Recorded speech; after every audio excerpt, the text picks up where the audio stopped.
What's up guys? Today's video I am gonna do a detailed review and pick the top 5 best Huawei smartphones 2021. After doing proper researches, we came to the conclusion that meets the best in terms of overall. Kindly leave a like if you find this helpful, and I'd appreciate if you subscribe to my channel and turn on post notifications if you haven't.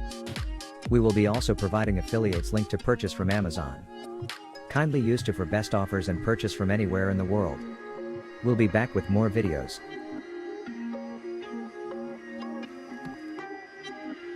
The P40 Lite looks nothing like the rest of the P40 range, which is a departure from previous design strategy where the Lite models would mimic the design language of the flagships. Instead, the P40 Lite version has much more rounded corners than the distinctly angular square-cut corners of the Pro. This makes it a lot more user-friendly to handle and certainly more comfortable when pressed against our ear cartilage. The square camera bump housing the 4 sensors on the rear is not subtle, but it's not ugly either. The overriding concern is that, placed off-center, it causes some rocking when you're using the phone flat on a table. Assuming you're putting your phone in a cover of sorts, this is probably not a deal-breaker issue for most people. The hole punch front camera is well positioned in the top left corner where it disappears into the phone's black status bar, or under the left thumb of a gamer or into the black bars down the side of a video. The 6.4-inch FHD Plus screen, 1080 by 2310, was one of the highlights of the P40 Lite package. The contrast and brightness were nothing special, but the consistency and accuracy of the color reproduction feels very satisfying throughout, both in the OS and watching HDR video. This certainly sets it apart from Huawei's own Y series phones which, while still pretty good, don't offer this kind of visual feast. In this price range, Samsung is now offering beautiful OLED screens on the Galaxy A31 and above, but this LCD screen would give it a run for its money. It's beautifully sharp, too, with pixel density of 398p which compares with last year's Galaxy S10 flagships, although it's off the pace against the 500p offered by today's top-end phones.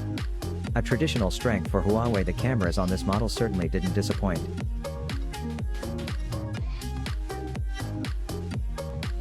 Huawei P30 Mobile was launched in March 2019. The phone comes with a 6.10-inch touchscreen display with a resolution of 1080 by 2340 pixels. Huawei P30 is powered by a 1.8 GHz octa-core high-silicon Kirin 980 processor that features 2 cores clocked at 2.6 GHz, 2 cores clocked at 1.92 GHz and 4 cores clocked at 1.8 GHz. It comes with 6 GB of RAM. The Huawei P30 runs Android Pie and is powered by a 3650 mAh battery. As far as the cameras are concerned, the Huawei P30 on the rear packs a 40-megapixel primary camera with an f/1.8 aperture, a 16-megapixel camera with an f/2.2 aperture, and an 8-megapixel camera with an f/2.4 aperture. The rear camera setup has autofocus. It sports a 32-megapixel camera on the front for selfies with an f/2.0 aperture. The Huawei P30 runs in MIUI 9.1, is based on Android Pie and packs 128 GB of inbuilt storage that can be expanded via microSD card. The Huawei P30 is a dual SIM, GSM, mobile that accepts nano SIM and nano SIM cards. The Huawei P30 measures 149.10 by 71.36 by 7.57 mm, height x width x thickness, and weighs 165.00 grams. It was launched in Amber Sunrise, Aurora, Breathing Crystal, Pearl White, and Black colors. Connectivity options on the Huawei P30 include Wi-Fi 802.11a/b/g/n/ac, GPS, Bluetooth V5.00, NFC, USB Type-C, 3G, and 4G, with support for Band 40 used by some LTE networks in India, with active 4G on both SIM cards.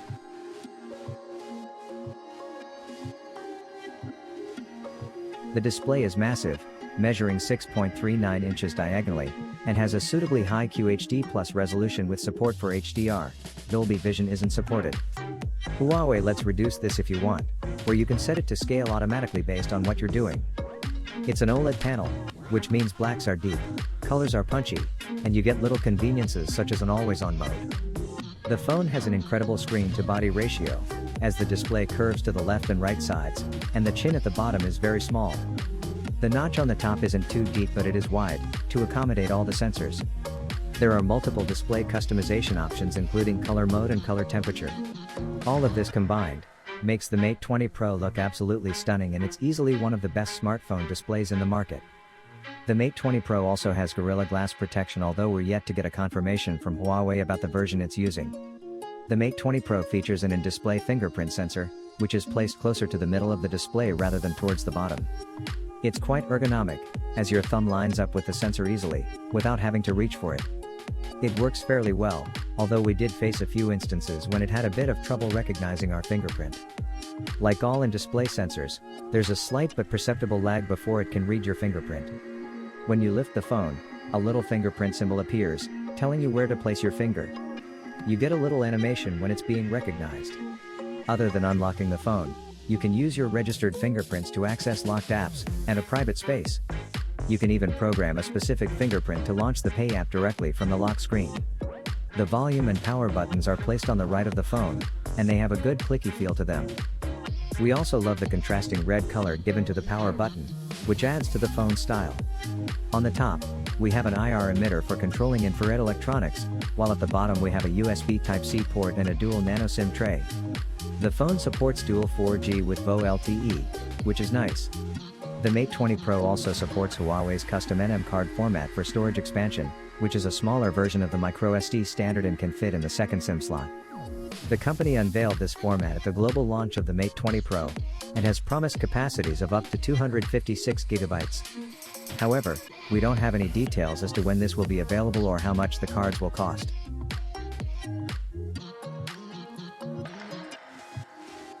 One thing that Huawei has been vocal about is that all facets of the P30 Pro, from its external appearance to the selection of notification sounds, are supposed to have been inspired by nature.